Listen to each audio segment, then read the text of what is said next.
حياكم الله في بودكاست خذ راحتك مع عابدين. طبعا احنا اليوم موجودين وين؟ بأم الدنيا، وضيفنا استثنائي. عارف لمن، معلش هقلب مصري، عارف لمن يبقى زميلك فنان كده وتجامله في عمل وتجيله من الكويت لحد مصر يعني الحمد لله المعرفة الحلوة حلوة. علي، انا اول مره اقابلك النهارده. مش عشان عديتك في مشهد في اللعبه فتعمل صاحبي، ماشي؟ كنت بجري على أكل عيشي. مساء الفل عليك، وفي خد راحتك مع علي عابدين بالمصري بقى. شكرا ازيك يا علي؟ حبيبي يا استاذ هشام، وانا متشرف جدا. نهارك لذيذ وبيضحك. ده نهارك الجمله لسه وبيضحك. ليه بتستخدم جمله لذيذ قوي؟ بشوفها معاك على طول. بستخدمها امم لانها صفه مهمه قوي بالنسبه لي في الحياه، لاي شخص اعرفه انه لازم يبقى لذيذ. اللذيذ لذيذ يعني لذيذ القعده، ولذيذ المعشر كده. بقول اي كلام انا، صح؟ لا لا، حلو ده حلو بس ده هو حلو. خفة الدم دي يعني ما استغناش عنها. عشان كده انت رضيت تطلع معايا خفيف دم ما انت بقى. لذيذ على فكرة حلو والله. حلو. فعلا عشان كده رضيت اطلع معاك. حبيبي والله يا استاذ، وانت ألذ الدنيا. طب الله اول حاجه مبروك على تكريمك في مهرجان دي جي دير دير جيست جيست. 2024 على جائزة أفضل ممثل كوميدي في أشغال شقة. شكرا. كنا بنسرح ضحك. الحمد أقسم لله. بالله صريخ، الحمد أنا لله والله. والحاجة وكلنا في الكويت. انا مبسوط كمان ان هو اتشاف كويس في الكويت وفي الوطن العربي، ودي يعني حاجة بسطتني جدا. أنت على طول دايما بتعمل الحاجة الحلوة. الحمد لله. طب الجائزة لما أخدتها مش حابب تهديها لحد عدوك كده؟ عدوي؟ آه لا، انا ما عنديش اعداء الحمد لله. مفيش ها؟ لا، انا هديها الحمد لله. لكل احبابي يعني. يا رب دايما يبقى أحبابك في خير وكل حاجة. طب لو عندك سرداب زي عمر أفندي، اتفرجت على المسلسل؟ والله شفت منه كذا حلقة، ومسلسل لذيذ. ماشي. هو ليه الفنانين دايما لما تسألهم عن المسلسل بيقولوا لك لا أنا شفت كام حلقة ممكن لان انا شفت بالظبط فعلا 3 حلقات، فعشان كده حلو بقول جدا. الحقيقة.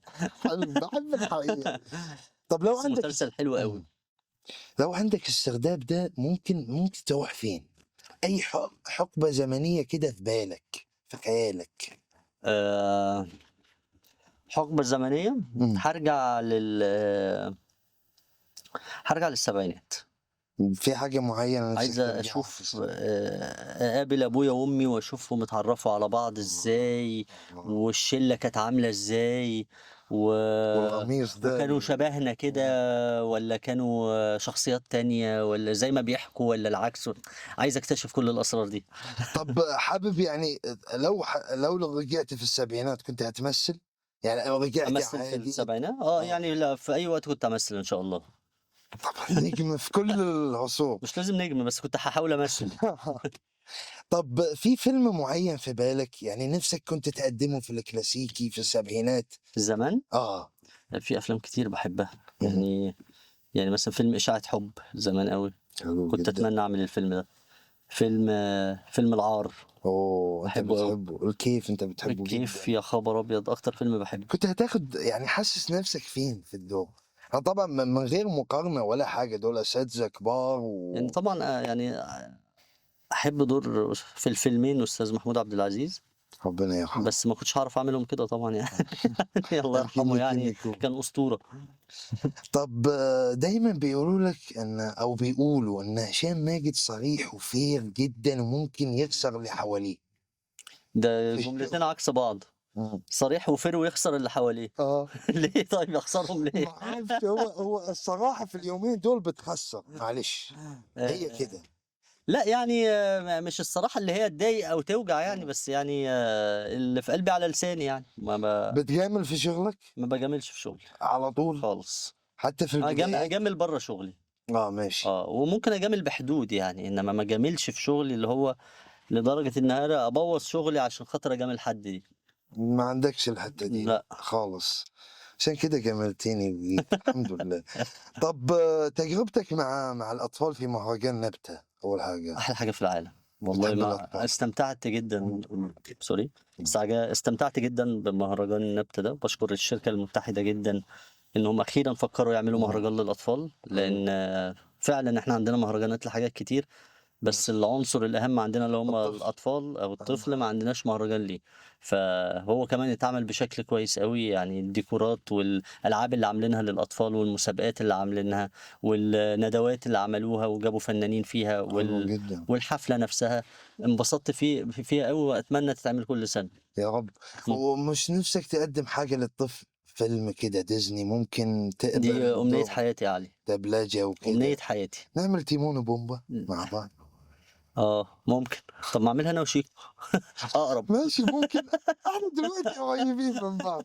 لا. طب كان عندك مشروع مع الأستاذ أحمد أمين، فنان موجه له أحمد تحية، حبيبي. سوبر زيرو صح؟ سوبر زيرو ده إيه، اتأجل موجود مش عطل، موجود؟ يعني اشتغلنا مم. عليه فترة كبيرة وبعدين أنا دخلت حاجات وهو دخل حاجات. إن شاء الله يرجع تاني نعمله لأن أنا بحب المشروع ده أوي يعني، بحب أحمد أمين وأحب أشتغل معاه أوي. هو أنا حاسس الثنائي ده هيبقى حلو يا رب يعني، يا رب والله. دايما يبقى حلو. طب إيه، أنت بتحب هولندا وبلد الليمون؟ إيه علاقة ده بده؟ هولندا هولندا وبلد بلد الليمون. الليمون اللي هي كابري. كبري، إيطاليا كابري صح؟ في إيطاليا. بتحب بحب الليمون أنا بحب إيطاليا عموما؟ بغض النظر عن الليمون بحبه بس ماكلوش عشان في ماشي. ناس بتاكله. يعني بنت أخويا بتاكل الليمون كده مع عادي. القشر وكده؟ لا ده تاكل حامض قوي. حامض قوي. انما انا بحب ايطاليا بشكل عام اكتر بلد بحبها. هو هولندا عادي مم. بس هولندا عندهم سندوتشات رنجة خطيرة، مش يعني البطاطس بقى، سيبك من بيعملوها في البطاطس. عيش فينو مقطعينها اوه شرايح كده يا على بصل سلام، وخيار مخلل، احلى حاجة في العالم. هتعيش. مم. البلدة اللي بتحب دايما تفصل فيها، تغير جو؟ ايطاليا. ايطاليا. مم. طب تحب تمشي من المحور ولا الدائري؟ معلش ده سؤال مهم المحور. جدا. المحور الدائري لا. يعني لو قدامي الاوبشن ده وده همشي من المحور. طب الزمالك جابت صفقة جديدة كده، بص أنا ماليش في الكورة برضه، فالمعد قال لي قول الكورة هتاكل عيش كده. تمام. في دولة تجيبوني مش عارف إيه، جابوا جابوني. صفقة جديدة صح. الزمالك، ده تحسه فيه. وبنزا هو لسه ما جاش، اتمنى لما الحلقة دي تنزل يكون جه، يا رب. واتمنى لما الحلقة دي تنزل ما يكونش راح نادي تاني يبقى في الزمالك. لا ويتخطف في المطار على بس انا طول. متوقع انه مش هيجي. مش هيجي ليه؟ مش عارف، في كلام كتير على ان في انديه تانية بتكلمه، في حاجه يعني في الموضوع. واضح أنا وشي حلو على الزمالك. طب حاسس السوبر الجاي مع الأهلي هيكون في السعودية، حاسس إيه الوضع؟ هتروح تشوف الماتش؟ لا مش هشوف الماتش، هشوفه هنا يعني. هتفرج عليه في حاسس مصر. إيه؟ حاسس ايه؟ آه. اتمنى الزمالك يكسب، مم. بس اهم من ان الزمالك يكسب، ومش بقول الكلام ده يعني عشان في برنامج وشعارات، انهم ما يضربوش بعض بعد الماتش اللعيبه. يعني دايما. يحترموا ان هم بيلعبوا سوبر افريقي مش مصري، يعني العالم كله بيتفرج عليهم ومعمول احتفال كبير بسبب الماتش، وفي تنظيمات وتحضيرات هايله من المملكه العربيه السعوديه، يشرفونا يلعبوا كرة حلوة ويسلموا على بعض بعد الماتش وتمام. سلم على بعض كده. لا بعيد. سلم. اول افيش ليك في الشارع؟ ايه؟ اول افيش ليك فيلم كده شفته، الله اتبسطت ورقة جدا. شفرة. ورقة شفرة كمان لما نزل في الشارع رحنا مم. وقفنا على الكوبري لازم وتصورنا الصورة دي. من بعيد كده مع الافيش فوق وكنا مبسوطين قوي. يا رب دايما تبقى مبسوط. طب ايه شعورك لما الاستاذ الكبير رحمه الله عليه سمير غانم طلع معاكم في اخر الفيلم ضيف شرف؟ ده اكيد ده شرف ما بعده شرف وما كناش مصدقين، واللي كلمه كان احمد الفيشاوي، فاحمد الفيشاوي عمل لنا سيربرايز، يعني قال لنا سمير غانم معانا انت كنت مش مصدق والله ما برضه؟ كنا مسلي لحد ما صور معانا، لان قد ايه احنا بنحب الراجل ده الله يرحمه. الله يرحمه. ايه الفيلم اللي ممكن تعيد كتابته؟ يعني انت كتبته في حته، يعني مثلا في زمن، وبعد 10 سنين قلت ممكن ده كان اعيده في طريقة تانية، في صياغة تانية من تأليفك. كان فيلم كتبته وحسيت ان لو بعد فترة لا كنت المفروض اكتبه في الطريقة دي، في حاجة في بالك كده معينة؟ لا ما كلهم مم. زي ما هم هنا. بحلوهم بمرهم فاهم، بس هم زي ما هم كده في وقتهم يعني. طب شخصية يونس أصل في كلام كتير برضه يعني، وناس قالوا إن ممكن الوحي الشخصية دي واخدها من فيلم تيتة رهيبة محمد هنيدي. يونس ده كان قلب أمه صح؟ ألبومه جدًا. تيتة رهيبة؟ ما لهاش أي علاقة يا علي. أنت عارف الناس بقى بتتكلم عشان اللدغة صح؟ عشان أيوه، اللدغة؟ لأ والنضارات وحرام عليك يا ماما، فاهم الحتّة دي أنا بقى؟ لبست نضارات في حاجة دي، بس هي لأ، هي ما لهاش أي إمم، علاقة طبعًا بفيلم أستاذ محمد هنيدي. إمم. تيتة رهيبة الكاركتر ده بالذات كان في واحد بيتكلم كده كان معايا في المدرسة، كان اسمه مؤمن، فكان ليه لدغة في الره كده، اطلع على برّه طول. مش عارف إيه وكده أيوه. فأنا استلقطتها استأذنت منه. منهم، استأذنت لأ منهم. طبعًا أنا ما أعرفوش دلوقتي، ما شفتوش بقى لي 30 سنة. بس أنت أنا من وأنا في المدرسة أنا فاكرها أوي يعني. على طول أيوه. خلاص علّمت. ممكن في برضه دي حتّة إن الفنان لازم يلاحظ اللي حواليه، لازم يدّي لأ هو على طول كاركترات. طول الوقت إمم، أنت أي character بتعمله أنت بتبقى جايب من حد شُفته إمم، أو كذا حد شُفتهم، فعملت كوكتيل كده حاجات تفاصيل من كل حد، وبتخلق الcharacter على حاجات من وحي خيالك يعني. إمم، بس دايمًا بيبقى عندك reference كده أنت في دماغك وأنت إمم. بتعمل حاجة معيّنة يعني. طب بُص، هو في فيلم ثقافي عارفه أكيد طبعًا. طبعًا. ده أنت لو تلاحظ التشكيلة دي كانت موجودة يعني، أنتم عملتوها زمان وكده في الحرب العالمية التانية وسمير وشهير وبهير. لو الفيلم ده اتعرض عليك كنت هتعملوه على الثلاثي؟ فيلم ثقافي؟ آه. آه. ممكن، يعني مش عارف، إمم، يعني بس يعني أنا باحب الفيلم جدًا، فممكن لو كان جيلنا كنا نعمله، بس إحنا ساعتها كنا برضه بنعمل إحنا الفيلم، إمم. فاهم؟ يعني إحنا اللي نطلّع الفكرة ونألّف الفيلم وننفذ فاهم؟ فما كان إحنا قعدنا مثلًا لغاية خامس، سادس فيلم ما حدش إمم.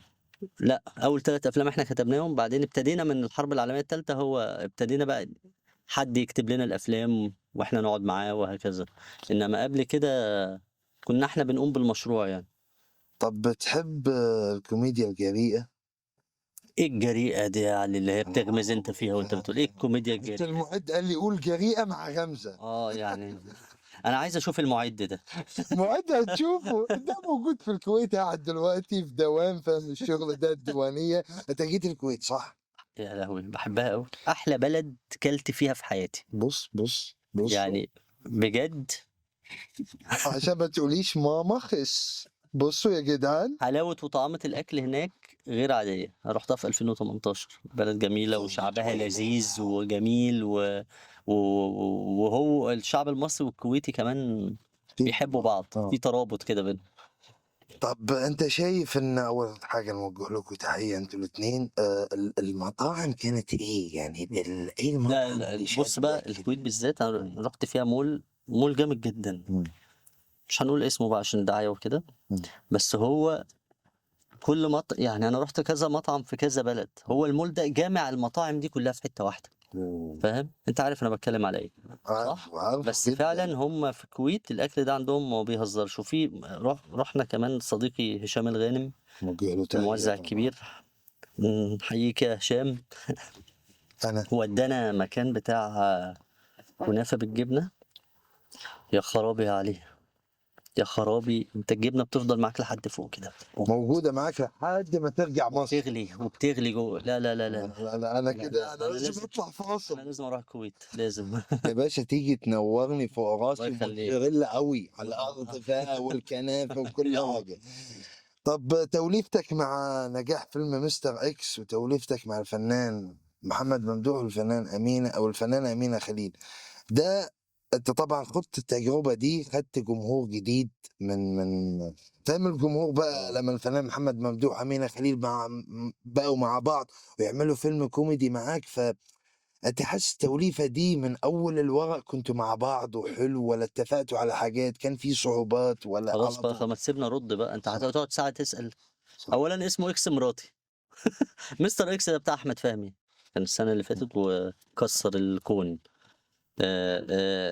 إكس مراتي طبعًا هو أصلًا اللي شجّعني للفيلم التوليفة دي. إمم. أنا باحب تايسون جدًا، صديقي جدًا من زمان، بس طول الوقت بنقول هنشتغل مع بعض وما بتحصلش، وباحب أمينة ودايمًا متابع دايمًا بيبقى عندها مسلسل حلو في رمضان، طول الوقت السنين الأخيرة دي كلّها دايمًا أمينة بتنزّل مسلسل حلو ومتعوب عليه ولازم يتشاف. وهما الاتنين مع بعض بقى كابل مشهور قوي، عمل حاجات كتيرة ناجحة، طبعا. خيرهم شيء ووش في وش. فكان حافز جد ليا كبير جدا ان انا نعمل مع بعض حاجة مع معتز التوني والمؤلفين كيمز وعبد الوهاب خلاص ده في الملعب بتاعك. واحمد يوسف المنتج. فالتركيبة كلها على بعض كده شجعتني، فالحمد لله الفيلم عجب عندك الناس. ماتش كورة اه ومحتاج 7 فرق. 7 فرق. لا مش 7 فرق، 7 لاعبين يا 7 بقى يا لاعبين. المعد. 7 لاعبين آه. تمام. هتختار مين 7 من لاعبين. الوسط الفني؟ اه خماسي ماتش يعني، سباعي. سباعي. سباعي. سباعي ولا 11؟ خليها سباعي. ما اخد فهمي يلعب معايا، ما يلعبش ضدي عشان بيكسر، فخليه معايا. شيكو طبعا. لا او مش هاخد شيكو طبعا، شيكو ازاي هاخده يلعب كورة؟ مدرب.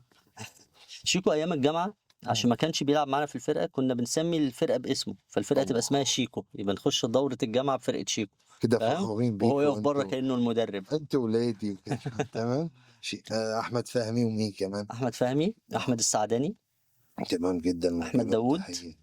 تمام جدا. في احمدات تانية، علي ربيع. علي ربيع. انا بقول لك هي الناس الاشباع اللعيبة والفئات اللعيبة. لعيب. هو طبعا. لعيب. النجم احمد السقا مم. برضه حريف جدا.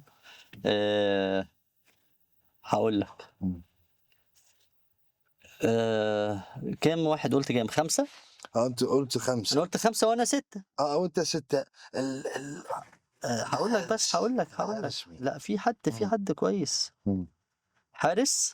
اه حارس امير شيكو كرام. يقفل الجون. شيكو يقفل الجون. ده ليجل ولا عادي؟ لا هقول لك هاخد مين السادس، هاخد احمد صلاح حسني لانه اصلا لعيب كوره، فهو يعني هيبقى اجمد كان واحد بقى فينا. صح يلا. كان في الاهلي باين ايوه كان صح. في الاهلي ومنتخب مصر وشتوتجارت يعني.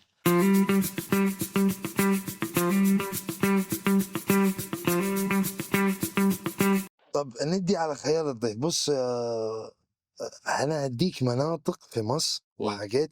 هي بص عشان ما حدش يقول انا بعملها في الكويت، هي شبه عمر متولي البرنامج بتاعه.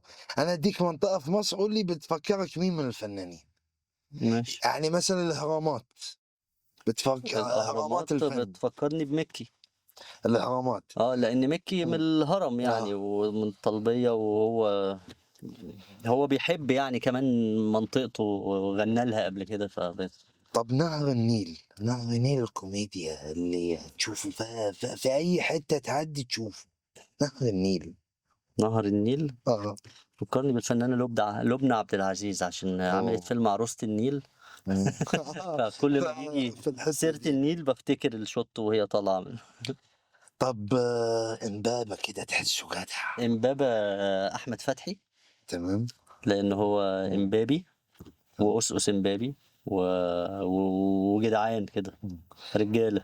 طب شبرا بس تحسه كوميدي. شبرا الكوميدي فاهم. منطقة شبرا بس هو وبورا وبنات شبرا. شبرا. ايوه. هي شبرا اقول لك مين من شبرا، يعني خلينا نقول مين من شبرا. والله ما اعرف، بس ممكن اختار مثلا الفنان ريكو لانه غنى لشبرا. المطرب فنان ريكو. ريكو. اه طب كشري تحسه موجود عند كل الشعب. الكشري كده ايه علاقة الأكل. الكشري بالمنطقة؟ مش فاهم. لا هي بص هي ممكن اه منطقة أكلات في مصر كده. الكشري رانيا يوسف. أنا ليه كنت فاكر بقى؟ سليمان عيد. لا فاهم كشري الكشري رانيا موجود. يوسف لانها مم. بتطبخ كشري حلو حلاوة. لما كانت معانا في اللعبة في يوم عملت لنا وليمة كشري، تقريبا أحلى كشري كلته في حياتي، كان رهيب. طب الزقازيق تحس مين؟ الزقازيق اه معرفش حد من الزقازيق والله.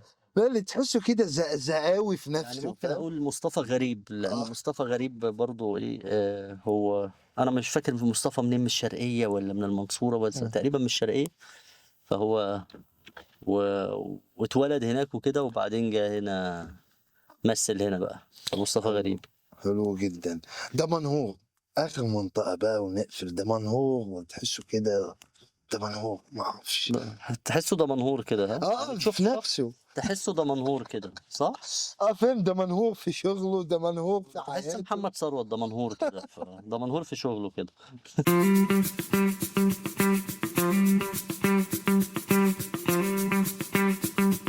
أنا لكم تاني بعد أغنية جميلة سمعناها أنا والفنان، كانت جميلة جدا، بتقول مازو شيك مازو شيك. الله. مين اللي هاي؟ غني غني يا حتة مني يا مني. ابدأ اللعب دلوقتي. عايز تلعب يا عم علي؟ بص احنا اخترنا أستاذ هشام، احنا اخترنا ألعاب كتيرة حلوة. احنا اخترنا بص أطقم اللاعبين لأن أنت جامد في الكورة، ومسيرة اللاعب، واخترنا أعلام كده بقى ألماني والحاجات دي، ماشي، وفن أجنبي وفن عربي وفن مقاطع فن عربي. يلا. يلا بس ده ليه مش راضي يفتح؟ ثواني بس. أيوة، بسم الله الرحمن الرحيم. طبعا مازو يبتدي من بعد غياب، طبعا أنا بدل شيكو لأن شيكو خس، أنا موجود مكانه. تمام، بسم الله الرحمن الرحيم. أنت ابتدي مازو. عايز إيه؟ عايز اختار لك اطقم. بص هي الفئات ايه؟ 200 400 600. انت ليك 3 اسئله من كل فئه وانا ليا 3. ماشي عايز هنبتدي ايه؟ اطقم اللاعبين. انت دورك دلوقتي. ماشي اطقم اللاعبين. ماشي. ماشي. في اي موسم ارتدى نادي مانشستر يونايتد هذا الطقم؟ يا ده صعب قوي يا علي، يعني نقيت لي نادي كمان انا ما بحبوش خالص. بس هل ده مثلا ممكن يبقى ده؟ يعني شكله مش من بعيد قوي. مم. هل ده مثلا 2014؟ بص انت قلت اجابه، الاجابه اه 14. انا بقول 12 مثلا. خلينا نشوف الاجابه بقى. لا 17 18 للاسف. مش من بعيد قوي. مين ماشي. جاوب؟ مفيش. سعدون ولا الدين واحد. حسين مم. ولا حد. دلوقتي انا اختار خلينا انا اختار شعارات. لما لا سهل جدا، ده مطعم هرفي. لا، ده في الكويت. ده ده صح. ده يا مشكلة. لئيم، يا لئيم، ده مطعم في الكويت. ماشي. مطعم. عندك حاجة تانية؟ ده عنده تشيكن فيليه رهيبة. ماشي خليك ايه؟ ماشي. لما اجيلكوا. هرفي اهو. ماشي. اي حاجة في الكرش جاية. ماشي. دلوقتي 200 200. استاذ هشام عايز ايه؟ عايز حتة فن عربي. فن عربي. نديها واحد فن عربي 200. هذه الصورة من أي عمل؟ سهلة جدا فيلم البدلة. جدا. البدلة. شو 200 200 يعني ماتش صعب جدا. نديها واحد إعلام، واحد إعلام بقى. لا بقى ده سؤال 200. ده علم الإكوادور أعتقد. بص هي عندي الإجابة. بص أنا أقول مثلا. يا الإكوادور يا فنزويلا، حاجة منهم. بص أنا أقول فنزويلا، أنت أنا أقول قول الإكوادور. إكوادور. يا لعيب. الإكوادور. عيب عليك. المالي بقى خلاص. دلوقتي 400 200. الله. دلوقتي انا هنديها واحد فن عربي. بص ده عندي عادل امام كان نصاب باي مسلسل؟ طبعا العراف، يعني ده من احلى المسلسلات في الدنيا. عندك اجابه تانية؟ لا هو صح طبعا. أعتقد. العراف. لا واسمه إيه ده؟ اللي عدوا فرقة ناجي عطا الله. بس هو لا، هو ممكن عايز شخصيا، هو ممكن شخصيا العراف صح؟ العراف هو. بص عودة للإجابة العراف. حلوة جامد. دلوقتي عندك في ملعبك. عندك في ملعبك عايز تختار ايه؟ اختار أي حاجة. قول. خليني بس فانيلات اللعيبة. ممكن في ولا هيقول لي ده البسها مانشستر في سنة كام والكلام ده؟ عايز ممكن. انت بص انا لان اخدت ممكن عايز 400، عايز عادي براحتك. عايز اعلام، عايز مقاطع فن. جرب. مقاطع فن. ماشي. حلوة جربها. في صوت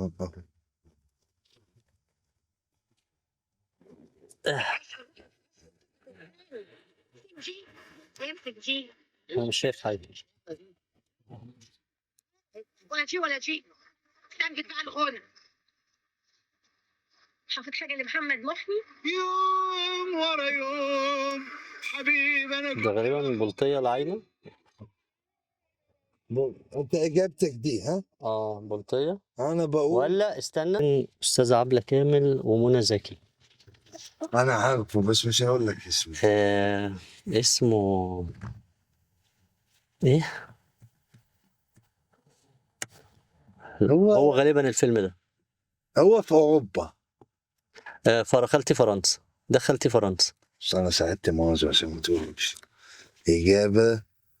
صح. يا لعيب اقطع. صح. بس انا دلوقتي خليني اديها برضه مقطع معاك. خلينا نشوف مع بعض. سهل.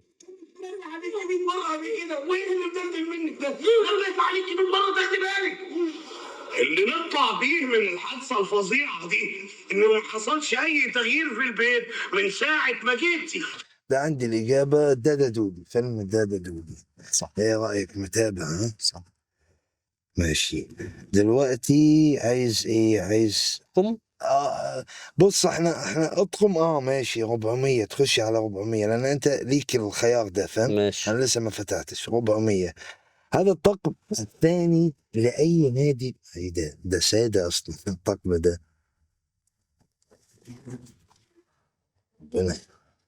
ما هو يعني انا ممكن اقول بس هو في بلد ايه يعني. انا اعتقد ان هو ممكن يبقى اهلي جدة طبعا. ده لو ولا هم مرزوم في مصر. لا هم بشكل عام.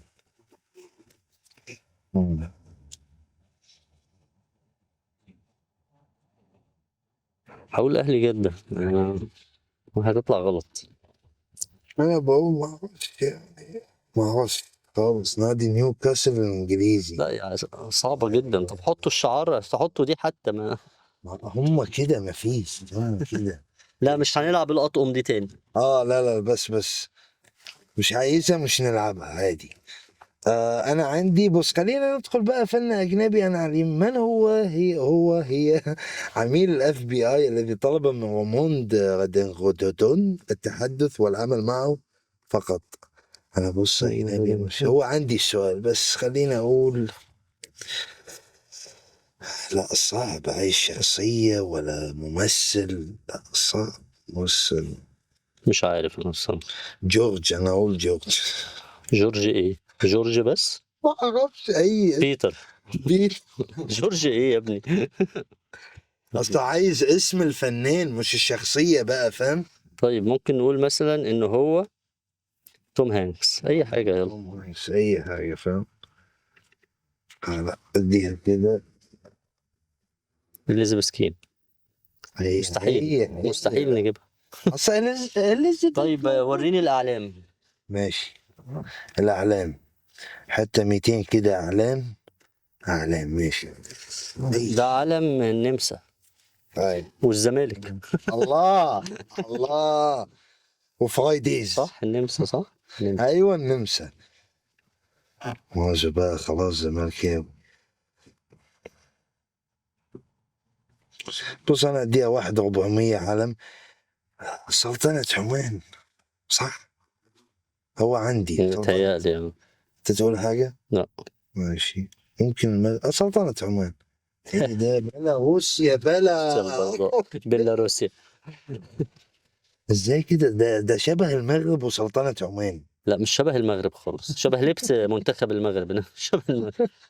عايز ايه؟ حتى 400 ماشي. ما هو الاسم الحقيقي للفنان عاصي الحيلاني؟ جورج. انا حاسس جورج. يعني هو اللي مش حقيقي عاصي ولا الحيلاني؟ يعني هو غالبا الحيلاني مظبوط. هو عاصي. هو مثلا ممكن يبقى مثلا كان ايه. انا حاسه اسم عادي جدا. انا مش اسم عادي ولبناني. لازم تفكر فيه. مثلا هشام. اسحاق الحلاني. مش عارف. اسحاق بس مش راكبه خالص. نشوف انا خالص مفيش. محمد والله الحلاني، والله كنت هقولها واستبعدتها قوي. لا انا قلت احمد فاهم ممكن محمد الحلاني. محمد الحلاني، تحية ليك. عايز ايه؟ عايز لا دلوقتي انا خلينا اختار شعارات. خلينا اشوف 400. بص تخش في الجد لمن هذا الشعار. ايه ده؟ اشتغلي هو come to life. انا حاسه حاجة في الكمبيوتر، فاهم؟ مايكروسوفت بقى بتاع الهاكر، اطفالي كده. يبقى قابلني بقى. لا هو ما عنديش. هو عندي بس مش عارفه قوي. انت عارفه؟ ايه ده؟ اكوا كول، انا مش عارف حتى اكوا اكوا. كول. طب في اكوا فينا ما ينفيش خالص. فين بقى؟ لا سعدون بقى هو اللي كان بيساعدك في الفرقة. طب عايز ايه؟ عايز مقاطع؟ عايز فن اجنبي؟ مقاطع ماشي. دي واحد مقاطع. اقطع الفيديو، ما هو الاسم هو المسلسل. تكبر الشاشة دلوقتي. لا تلاقيش. ده مسلسل الأستاذ عادل إمام. امك قافله قنوات الحوار معاك ليه؟ مش من عوايدك.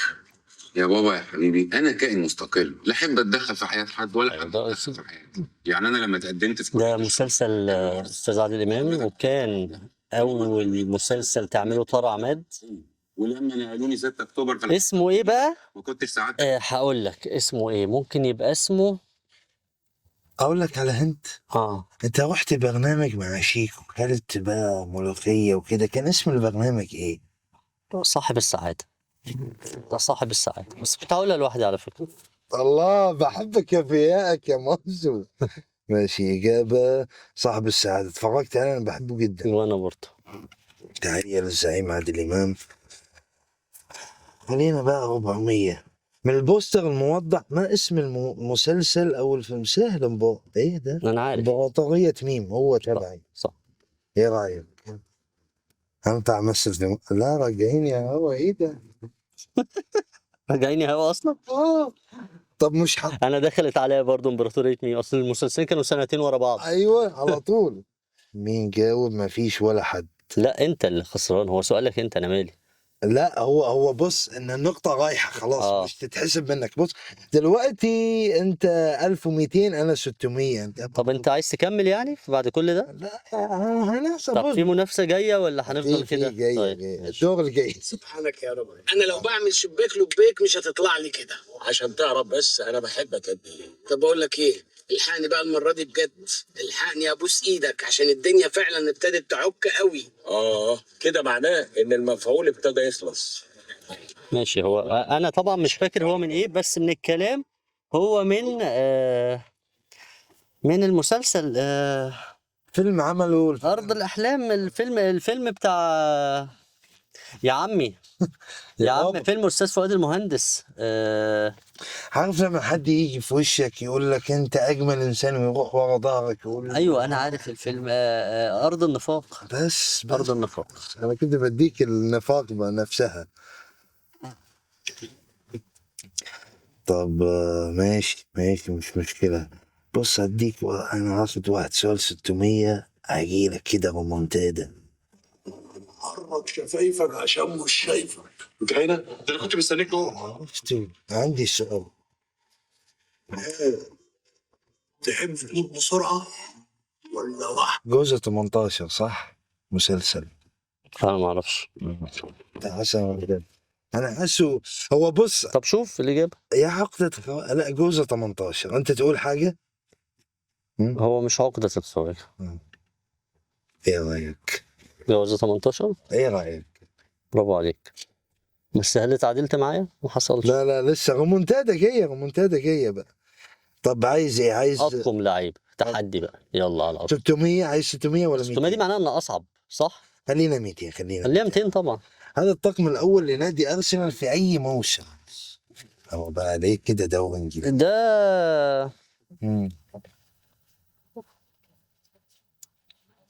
ده اللي خدوا بيه الدوري؟ لا مش ده اللي خدوا بيه الدوري.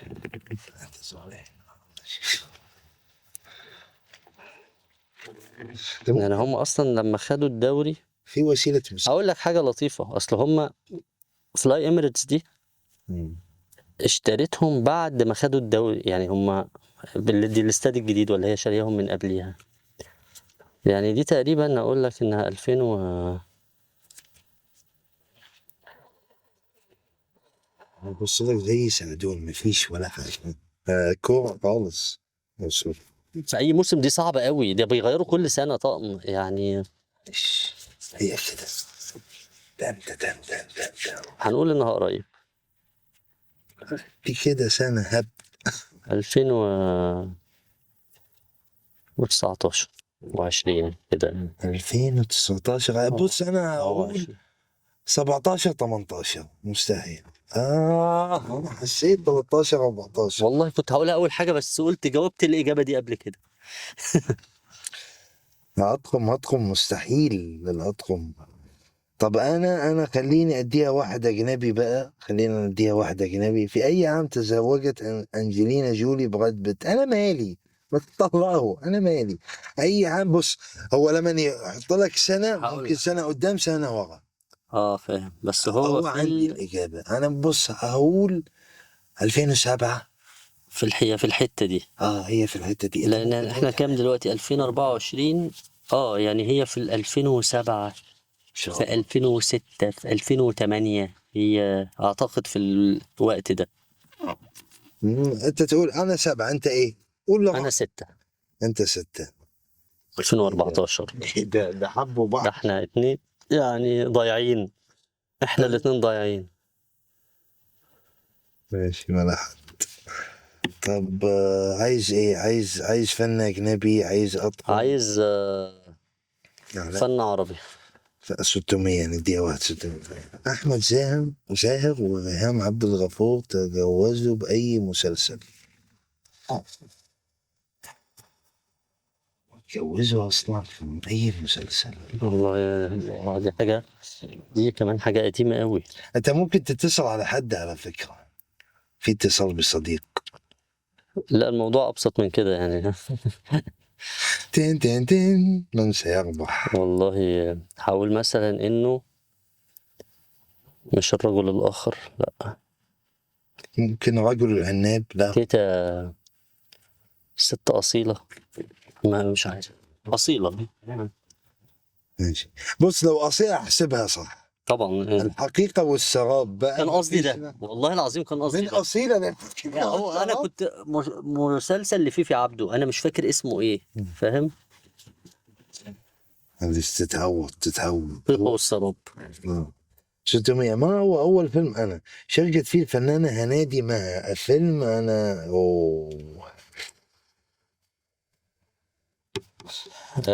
ممكن أقول اتفضل. لو ولا تقول أنت؟ بص أنا ممكن أزعل لو هنادي يعني صديقة عزيزة، فاحنا أعتقد يا هنادي إنه بنات ثانوي، أعتقد. هو صح في الحتة دي. أنا بقول بنات متوسط. ماشي. أنزل تحت كده. ما عرفت. هو صح بنات ثانوي صح. أنت معاك كل الإجابات؟ أنت معاك كل الإجابات وبتغلط؟ ده صاحبي فاهم. لا بنات ثانوي بنات صح. ثانوي. لا أنا أنت لما قلت لي افتكرت، بس أنا مش عارفه. الله يا مازو، إيه ده يا مازو؟ لعيب أوي. مش بالمسلسلات. هات الأعلام بقى. لا أعلام 400 بقى. هقول لك. هي في حتة اللي هي مش جامايكا، لا. بس هي هندوراس. طب ممكن في الحتة دي. هندوراس، نيوزيلندا، يعني هي أنا هقول الهندوراس. الهندوراس. لو قلتها صح تديني 1000 جنيه. أنا باكستان أقول. أوه أوه لا دي بس صعبة. لا نديها واحدة مازو شيك بقى. لا إيه ده؟ أنت بتروح الدول دي ولا بس أنت بتصور لا، هولندا أنا وإيطاليا؟ شاطر في الأعلام. لا ما شاء الله بجد. خلينا ناخد واحد شعارات بقى. خلينا ناخد 600. دي أغلس واحدة، يلا خد أنت بقى، اتفضل يا سيدي. القطة بتعوعو. صعبة جدا. كات وومن. عرفت؟ هترزع أي حاجة ولا؟ هب. اديها واحدة هب. ايه ده؟ جاك لكن ما اعرفوش ايه اصلا. ده؟ مين ده اصلا؟ احنا عاصر حلاني. ماشي. ماشي. لا ليه كده الاسئله؟ ليه؟ بص عندك عايز اجنبي بقى. هات اجنبي كده بس هات ابو 200 ده السهل يعني. هو بص في ملابس احدى الشخصيات. بص خلينا اقرا لك السؤال. ملابس استب الشخصية ظهرت في الفيلم، ما هو الفيلم؟ ملابس احد الشخصيات ظهرت في فيلم. ده باين لبس مازو ده، الحتة دي الأصفر ده. ده ممكن يكون، ممكن ولا لا، ممكن يكون فايت كلاب اللي على اليمين ده فايت كلاب صح؟ شوف كده. صح، وأنا حاسس كده. أنا فايت كلاب الجزء الثاني. ده فايت كلاب الله. يا ابني، انا ده استاذ مازو يا ابني. مازو والباقيين اتغازوا. مم. طب لا طب احنا خلاص كده انت بتخسر بس يا علي. انت ما فيش يا علي. طب ماشي، ما جيتش نديها علي. واحدة 600 ممكن أجيب. 600 دي الاصعب يا حبيبي. لا سهل. ليه السؤال؟ سهل. مسلسل كريم فهمي. كريم فهمي. قول تاني.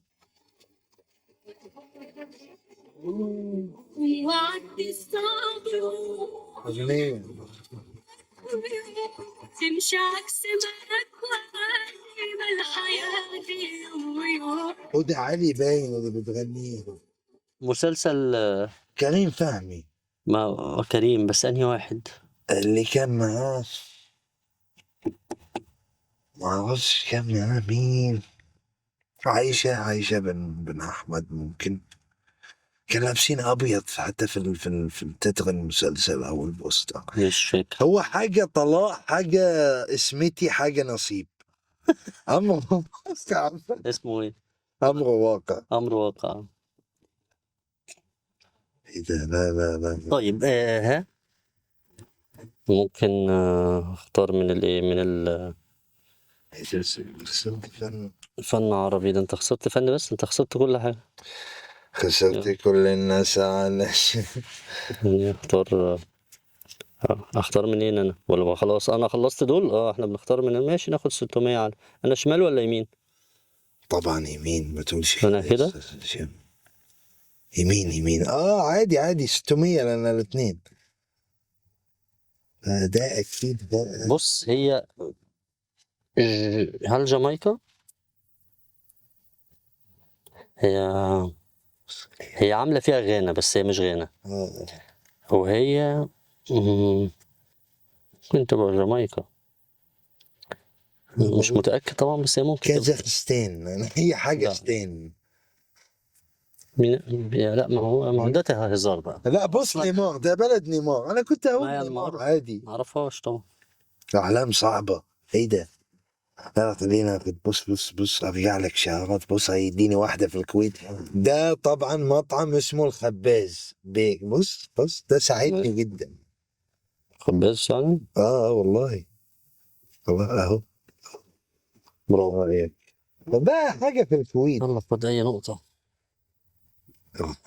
ايه اللي ناقص عندنا؟ ناقص أجنبي بقى وأعلام. عايز نخلص من الأعلام. لا هاخد تيشرتات. انا هنا يمين ولا شمال انا؟ أنت بص، أنت شمال عادي يعني، يمين شمال، أنت بس فاضل لك إيه؟ لا هو تاخد نقاط يعني عادي. ده قريب.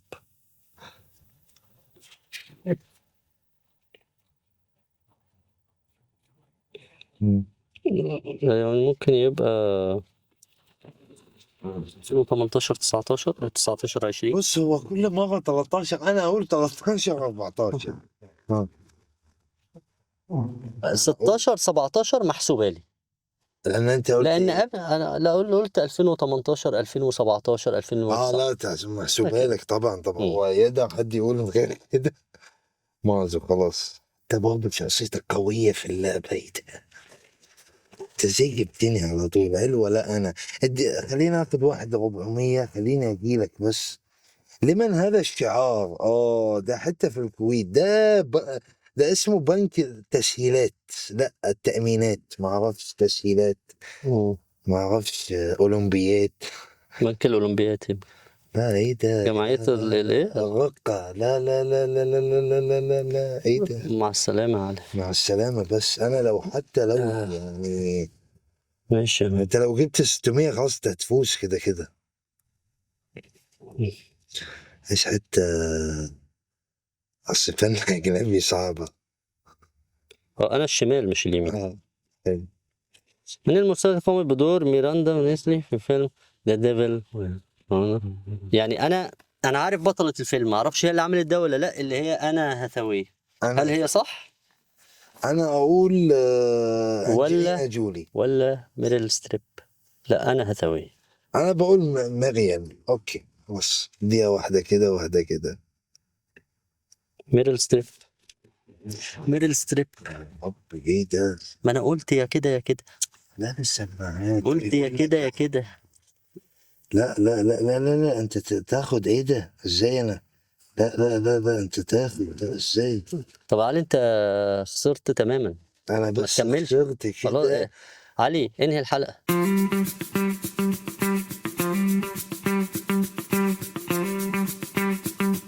كم في المية الأستاذ هشام راضي عن نفسه؟ سؤال نهائي.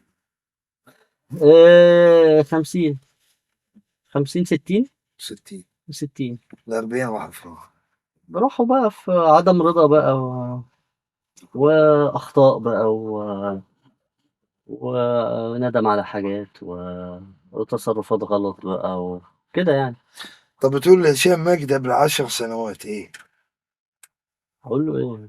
اقول له حاجة ما تبعت له هقول له واتساب ازاي؟ طب هقول له ازاي؟ ماسنجر في هتوصل له ازاي؟ اقول له قبل 10 سنوات بحبك جدا.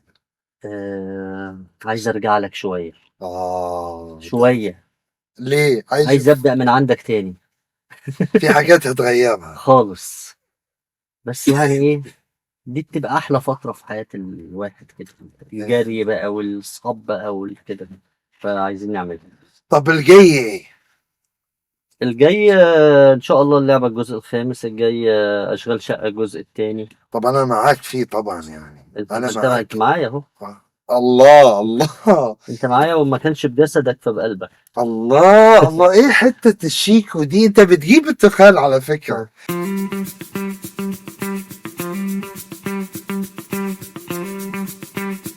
انا بهديك من كل قلبي، مش عشان حكاية انت فزت لا يا عشان أخي. كسبت، مستحقة وعن جدارة هو وتعبت عشانها. هو بص ما فيش مليون جنيه وبقى الهدايا فاهم لما امال ده شيماء ايه؟ لعبوا ده كده. ايه؟ ده سلفادور جود فور يو مسواك موجود في الكويت، ده راعي رسمي للحلقة. موجود في مصر بيست واي مختار توتال جيت 3 زايد. ده عيش عارف ان ده مسواك. شكرا جدا انا قلت لك بس ده اوعدك هجربه. مسواك جديد بنكهة جديدة في كل حاجة جديدة حصري.